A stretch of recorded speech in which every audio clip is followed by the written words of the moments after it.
नमस्कार दोस्तों, मैं हूं हितेश जिंदल और आप देख रहे हैं हरियाणा हलचल टीवी।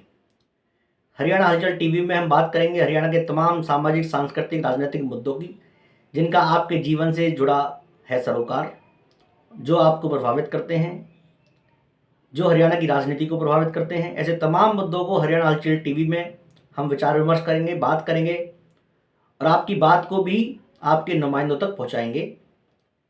हम हर खबर का सटीक विश्लेषण करेंगे और ऐसे अनछुए मुद्दों को भी उठाएंगे जिनके बारे में चर्चा नहीं होती है, जो कहीं ना कहीं वंचित रह जाते हैं। ऐसे तमाम मुद्दों को हम हरियाणा हलचल टीवी में भी जगह देंगे। खैर, आज जब हम बात कर रहे हैं तो हरियाणा प्रदेश की राजनीति बहुत बड़ा परिवर्तन जिसमें हो चुका है, करवट ले चुकी है। 12 मार्च को ऐसा हरियाणा में एक फैसला होता है जिसने सबको चौंका दिया। हरियाणा में रातों रात सरकार बदल दी जाती है। हरियाणा के 9.5 साल तक मुख्यमंत्री रहने वाले मनोहर लाल खट्टर और पूरे मंत्रिमंडल को बदल दिया जाता है। खैर, ये पार्टी हाईकमान का जो निर्णय है उसको सबको स्वीकार करना पड़ा और कुरुक्षेत्र के सांसद नायब सिंह सैनी को हरियाणा के मुख्यमंत्री के तौर पर शपथ दिलाई गई। साथ ही 5 मंत्रियों को भी शपथ दिलाई गई। लेकिन साथ ही हरियाणा के मुख्यमंत्री और हरियाणा के तमाम लोगों की टेंशन बढ़ गई। हरियाणा बीजेपी की टेंशन बढ़ गई। सबसे पहले तो हरियाणा के जो गब्बर कहे जाने वाले अनिल विज ने हरियाणा के मंत्रिमंडल में शामिल ना होकर ये जता दिया कि वो किस कदर तक नाराज हैं।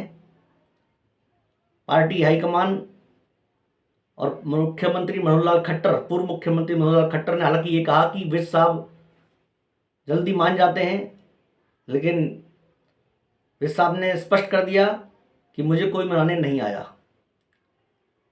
और विज साहब को अनदेखा बिल्कुल नहीं किया सकता। इस बारे में हम बात करेंगे। लेकिन हरियाणा के मंत्रिमंडल का विस्तार होना था और लेकिन राजनीतिक कारणों से ये विस्तार अटका रहा। पहले अनिल विज साहब, उसके बाद हरियाणा में अंदरूनी जो खींचतान थी उसकी वजह से 2 बार ये राजनीतिक विस्तार, जो मंत्रिमंडल का विस्तार है, वो टल गया और आज ये विस्तार बिल्कुल ही टल गया। बिल्कुल टलने का मतलब क्या है? हरियाणा में लोकसभा चुनाव की घोषणा होते हुए भी आदर्श चुनाव आचार संहिता पूरे देश में, हरियाणा में लग चुकी है, जिसके तहत अब कोई भी निर्णय लेने से पहले सरकार अगर कोई निर्णय लेती है, पार्टी अगर कोई निर्णय लेती है, तो उसके लिए उसे चुनाव आयोग की अनुमति लेनी होगी। अगर चुनाव आयोग इसमें अनुमति देता है तभी कोई आगे कोई कार्य किया जा सकेगा। अब जहाँ तक मंत्रिमंडल विस्तार की बात है कि अभी हरियाणा में 8 मंत्रियों को और शपथ दिलाई जानी है और ये माना जा रहा है कि हरियाणा में अंदरूनी खींचतान के चलते ही ऐसा नहीं हो पाया, क्योंकि कई जो हरियाणा के कद्दावर नेता हैं वो अपने अपने समर्थकों को, अपने अपने विधायकों को मंत्री पद बनाने पड़े हुए थे, जिसके चलते पार्टी में एक आम राय नहीं बन पाई और मंत्रिमंडल का विस्तार टल गया। अब अगर पार्टी इस मंत्रिमंडल के विस्तार को करती है तो उसे चुनाव आयोग की शरण में जाना पड़ेगा, यानी कि अब गेंद चुनाव आयोग के पाले में है। चुनाव आयोग अगर अनुमति देता है तभी ये हो पाएगा। इसकी जटिल प्रक्रिया है जिसमें सबसे पहले राज्यपाल को चिट्ठी लिखनी पड़ेगी।